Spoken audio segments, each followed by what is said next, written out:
53 ranks in IIT. That's the very good achievement for Omkar. और ये पुणे के लिए फर्स्ट रैंक है, पुणे का टॉपर है.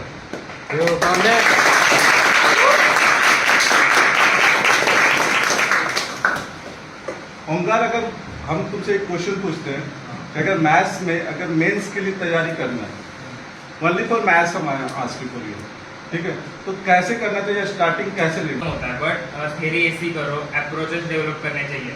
आता फॉर एक्झाम्पल मॅथ्सचा कुठला पण एक चॅप्टर आहे, मॅथ्सचा आपण एक रॅन्डम चॅप्टर घेऊ, सिक्वेन्स सिरीज घेऊ.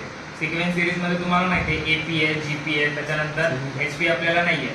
त्याच्यानंतर तुम्ही त्या चॅप्टरला कसं डिस्ट्रीब्यूट करताय तुमच्या ह्याच्यानुसार. आता फॉर एक्झाम्पल कोण कोण इथं असे असतील ज्यांना एपी खूप चांगलं जमतं, एपीचे कन्सेप्ट खूप चांगले कळतात, एपीचे क्वेश्चन सगळ्यांकडनं सॉल्व्ह पण होतात. त्याच्यानंतर जेव्हा तुम्ही जीपी मध्ये जाता, जीपी मध्ये थोडं कॅल्क्युलेशन असतं, कॅल्क्युलेशनमुळे कोण कोण कमी येतं, कोण कोण जास्त जातं.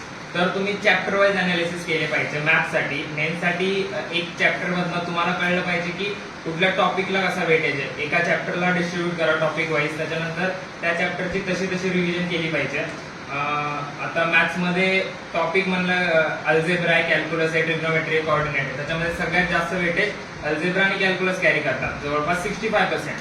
65% जर तुमचं डन आहे तर तुम्हाला 50-55 मार्क्स येऊन जातात. आणि 50-55 मार्क्सला तुम्हाला 99% इझिली येऊन जाते मेन्समध्ये. आणि मेन्समध्ये मॅथ्समध्ये 99% म्हणजे ओव्हरऑल स्कोर पण तुमचा 99 जाणार.